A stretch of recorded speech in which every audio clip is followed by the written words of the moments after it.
Perkenalkan, kami dari kelompok 5. Di sini kami akan membahas tentang aset tetap 1. Pengertian aset tetap. Aset tetap adalah aset yang bersifat jangka panjang atau secara relatif memiliki sifat permanen, seperti peralatan, mesin, gedung, dan tanah.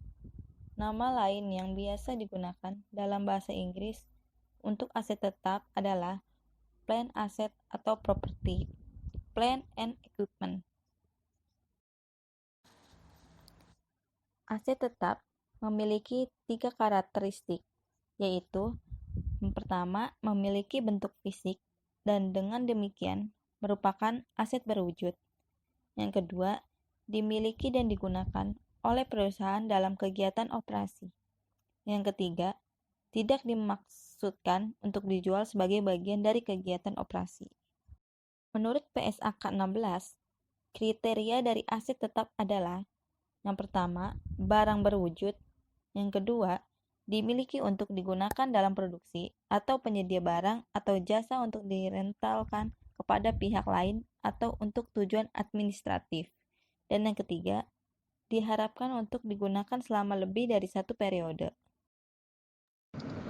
Faktor yang mempengaruhi beban penyusutan. Terdapat 3 faktor yang menentukan jumlah beban penyusutan yang diakui setiap periode. 3 faktor tersebut adalah sebagai berikut. 1. Biaya awal aset tetap. 2. Masa manfaat yang diharapkan. 3. Estimasi nilai pada akhir masa manfaatnya. Faktor yang ketiga disebut nilai sisa. Biaya perolehan awal sudah dibahas pada karakteristik. Selanjutnya, masa manfaat yang diharapkan expected useful life dari aset tetap diestimasi ketika aset mulai menyediakan jasa. Estimasi masa manfaat yang diharapkan dapat berasal dari berbagai asosiasi perdagangan. Direktorat Jenderal Pajak juga mempublikasikan peraturan yang berguna dalam menentukan penyusutan untuk keperluan pelaporan keuangan. Akan tetapi, merupakan hal biasa jika perusahaan yang berbeda menggunakan masa manfaat yang berbeda untuk aset yang sama.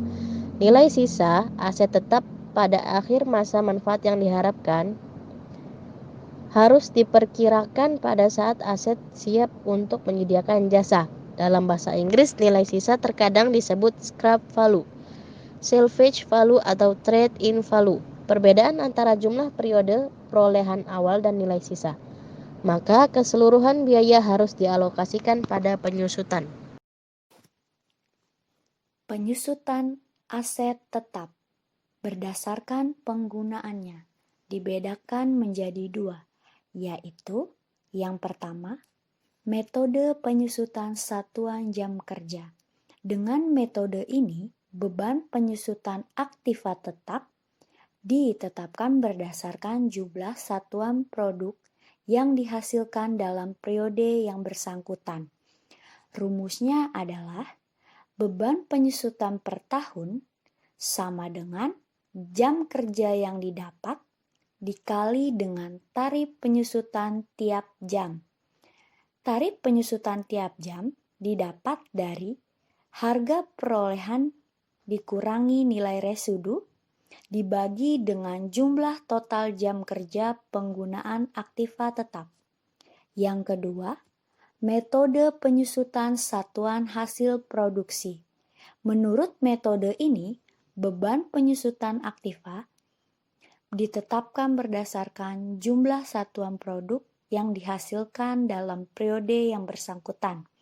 Dengan rumus, beban penyusutan per tahun sama dengan satuan produk yang dihasilkan, dikali dengan tarif penyusutan per produk. Tarif penyusutan per produk didapat dari nilai harga perolehan nilai residu dibagi dengan jumlah total produk yang dihasilkan. Selanjutnya, penyusutan aset tetap berdasarkan waktu, yaitu metode penyusutan garis lurus adalah suatu metode penyusutan aktiva tetap di mana beban penyusutan aktiva tetap per tahunnya sama hingga akhir umum ekonomis aktiva tetap tersebut. Metode ini termasuk yang paling sering dipakai. Yang kedua, metode penyusutan saldo menurun ganda. Metode saldo menurun adalah metode penyusutan aktiva tetap ditentukan berdasarkan presentasi tertentu, dihitung dari harga buku pada tahun yang bersangkutan. Selanjutnya, metode garis lurus.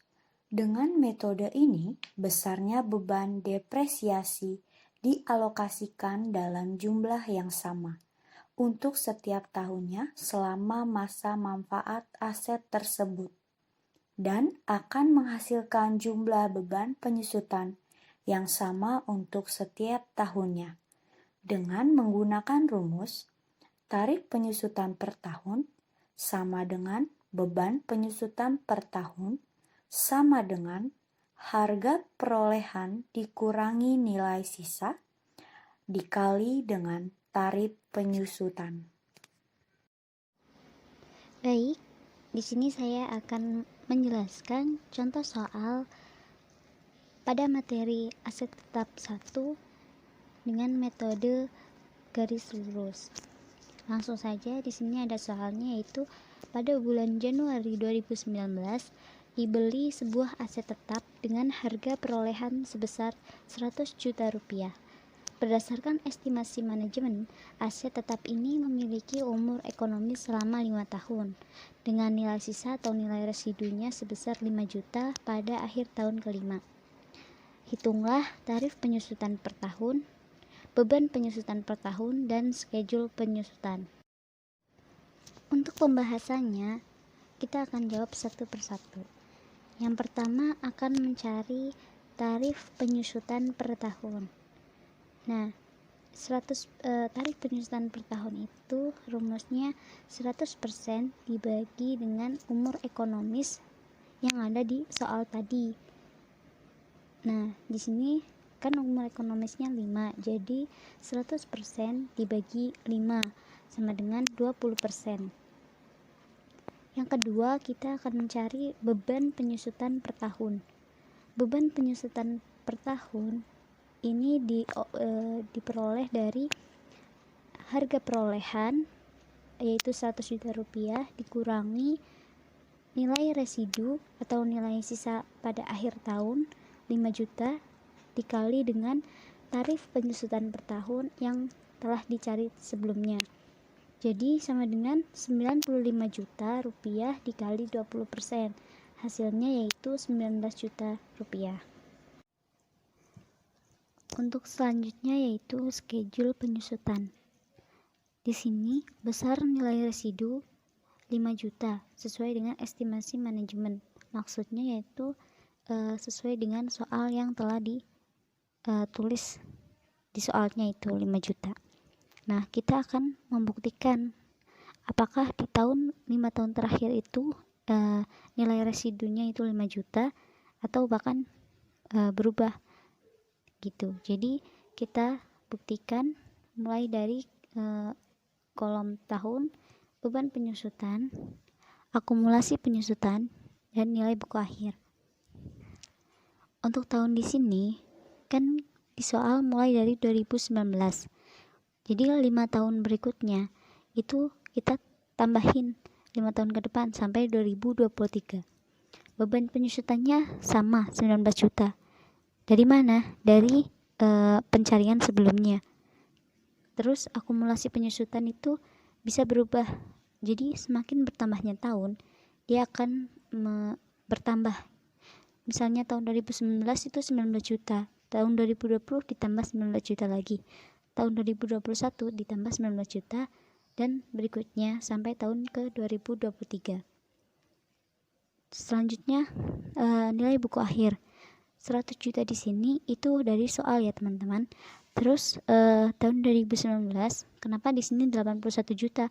Itu berasal dari 100 juta dikurangi beban penyusutan pada tahun 2019, yaitu hasilnya 81 juta. Berikutnya 81 dikurangi 19, hasilnya 62, dan dikurangi seterusnya sampai tahun 2023, kita menemukan hasil 5 juta. Jadi besarnya nilai residu sesuai dengan estimasi manajemen. Ya, saya kira cukup sekian penyampaian dari kelompok 5 mengenai pembahasan materi akuntansi 2 bab 10 tentang aset tetap 1. Semoga apa yang kita sampaikan bisa bermanfaat untuk teman-teman semua. Kurang lebihnya mohon maaf. Sekian. Wassalamualaikum warahmatullahi wabarakatuh.